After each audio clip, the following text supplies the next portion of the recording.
So binayaran pala natin ay 460 pesos. And update lang tayo dun sa pinrocess natin na na papers ng ating tricycle, no? So yung huli nating update doon, so pinasa natin sa LTO, tapos kinuha nila.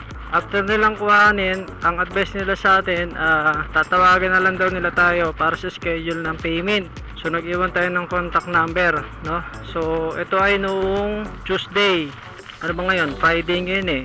So 3 days lang, almost 3 days, tinawagan tayo ng Binyan LTO at sinabihan nga tayo na pwede na tayo magbayad para dun sa ating pinaprocess na papel. So ito ngayon, papunta po tayo ngayon ng LTO Binyan. Ginamit na natin tong single para mas mabilis. Time check 11:30. So saglit lang tong biyahe natin, malapit lang naman to eh. From Santa Rosa to Binyan, siguro mga less 30 o 30 minutes lang to. So eto na yung inihintay nating tawag ng LTO, no? So marerehistro na natin yung tricycle. Tulad ng sinabi ko nga, within 3 days lang after nila tayong tawagan, kasi pinasa natin yung papel sa inspection department nung Tuesday. So yun nga, nag-advise sila na tatawag na lang sila para sa schedule ng payment. So kanina tumawag sila sa akin at pinapapunta na nga nila ako. So ngayon papunta tayo ng LTO Binyan. So aalamin din natin magkano nga abutin nung bayaran natin doon, para na rin may idea yung iba. Isa pa nga pala, no, first time ko kasi itong gagawin. Dati kasi pag nagpaparehistro ako ng motor o ng tricycle, dire-diretso na pagka tapos ng inspection, diretso na sa payment. Pero ngayon iba na eh. Yun na yung proseso nila, iiwan mo na tapos tatawagan ka na lang nila. So wala akong idea kung paano ba ang magiging proseso pagdating doon, kung ano ba ang hahanapin nila sa'yo para malaman mo na, diba, na legit ka talaga, na naka-schedule. Diba, kasi baka mamaya pagdating doon yung iba nagbabaka sakali lang, diba? Sabagay, nandun naman yung papel mo eh. Pero alaman din natin kung paano magiging proseso. Tulad sa sitwasyon ko, tinawagan lang ako at in-advise na schedule na ako for payment. So titignan natin paano ba, update ko rin kayo kung magkano nga yung magiging gastos o yung babayaran natin.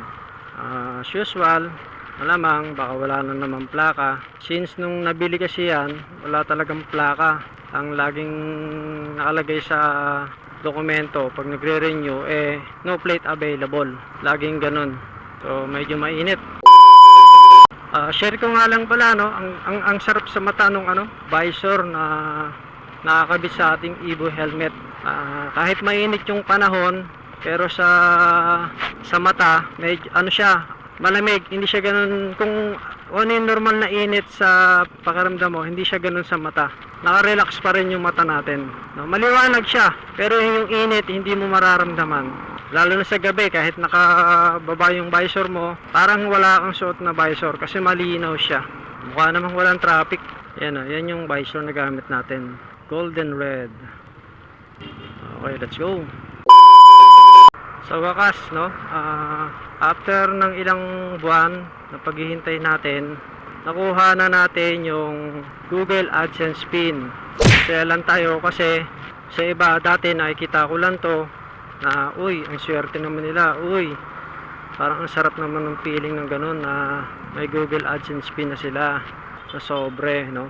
2 sobre yung nakuha natin. Actually naka-4 na request tayo, so 2 lang yung dumating. Nakabase siya sa sa Malaysia. So yung Google AdSense pin na pinadala ay galing pa ng Malaysia. So mamaya papakita ko sa inyo yung na-receive natin, no. Manipis lang siya eh. Tsaka wala naman siyang laman maliban lang dun sa kasi hindi ko pa siya nabubuksan eh, pero dun sa mga napapanood ko, in pin lang talaga siya na kapag binuksan mo, nandun lang yung parang password lang niya. Tapos wala na. Pero gusto ko lang i-share na masarap sa pakiramdam na isa ka sa mga ganong naka-receive ng Google AdSense pin. No, although kahit simpleng kape lang yan, masarap sa pakiramdam. Kasi pinaghirapan natin yun eh. No? Nandun yung puyat, pagod, no? Effort. Yun, yung pinakaisa ano dun, so effort. Ano bang ibig sabihin sa effort? Yung oras. No? Nagpupuyat ka kasi kailangan mong gawin to, ganyan. Tapos mag-i-edit ka ng mga video. No? Minsan kasi yung video, inaabot ako ng pag-i-edit ng ano, minsan 2 days, 3 days, no? Depende sa ano pa yan, depende yan sa haba at sa mga gagawin mong pag-edit. Paglalagay mo ng mga, for example, yung mga may tumatawa, may parang papuso effect, ganun katagal. Hindi kasi lagi nakapokus sa pag-edit eh, may mga ginagawa rin tayo. Kala mo final na, biglang may maiisip kang bagong diskarte, babaguhin mo ngayon ng konti, di ba? So yung mga ganun ba, sa pag-i-edit kasi kailangan kumbaga sa malaro yung isip mo, 'di ba? Kumbaga pag may naisip kang, uy, mukhang maganda 'to, magawa nga. 'Di ba? Yung ginawa mo ng pag-i-edit, i-edit mo pa uli 'yon. Lalapatan mo pa ng panibago 'yon para mas gumanda siya. No, hindi basta edit lang. Kasi kung basta-basta ka lang mag-edit, parang tama sa hulog, hindi maganda, 'di ba? Kumbaga sa kailangan itama mo rin yung gagamitin mong music background, mga sound effect. So masaya lang sa pakiramdam kasi nga nakikita mo lang dati na nakaka-receive sila ng ganon, may picture sila ng ganyan, hawak nila yung Google AdSense pin, yung sobre, tapos eto isa ka na sa mga ganon, diba? Hawak mo na rin yung Google AdSense pin. Masarap sa pakiramdam. Yun lang ang gusto kong i-share sa inyo kasi nagbunga yung paghihirap natin. Pero ito yung pero. Dito pala magsisimula yung inyong gagawin yung mga pag-i-edit talaga. Kasi kung walang manonood sa mga video mo, hindi ka rin kikita. Wala rin papasok na kita sa video mo o sa channel mo. Talagang pagtuunan mo ng pansin yung i-upload mong video, yung may matututunan ng mga manonood sa'yo. O mag-i-enjoy sila kahit papano.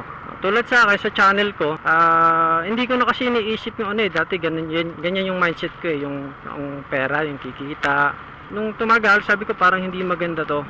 Parang hindi siya good terms kung isipin mo lagi yung kikitain mo. Iniisip ko talaga is i-record na lang yung mga nangyayari sa akin, yung pagdi-deliver, mga na-experience ko, na-encounter ko, no? So mga napagdaanan ko, gusto ko i-record ko na lang siya, tapos i-upload ko, tapos panonoorin ko siya. For example, after a year, after a month, panonoorin ko siya, ito pala yung nangyari. Parang record ko na lang siya. Ganun ang nasa isip ko na. Bonus na lang yung pagkumita tayo. Kaya sa mga nagbabalak dyan na maging YouTube creator, vlogger, enjoy nyo lang. Basta huwag nyo iisipin yung kita. Kasi pag inisip nyo lagi yung kita, wala. Hindi nyo maano nung ayos yung inyong ginagawa. So ito, nandito na tayo sa LTO. Okay.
tapos na tayo magbayad.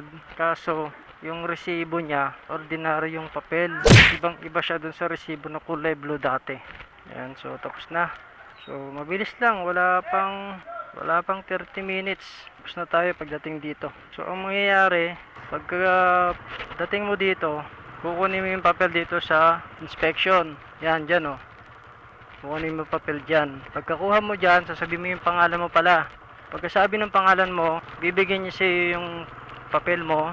Nakalagay na doon kung saan window ka pupunta. So sa akin, letter K, window K. So sa payment na. Pagkabayad, tapos na. Bibigyan na sa'yo yung resibo. Kaso yung resibo niya, hindi na siya katulad nung dati na kulay blue. Magandang tignan. Ngayon, para na lang siyang Xerox copy na bond paper sa 1/4. So ganun ang itsura niya. Kaya iingatan nyo na lang yung papel kasi madali siyang masira. Lalo na pagka nabasa ng tubig. So ang advice ko ay i-xerox siya para may duplicate copy ka. Maganda siguro kung i-laminate mo siya kasi 1/4 size lang naman siya para mas secure, para hindi masira agad. So binayaran pala natin ay 460 pesos.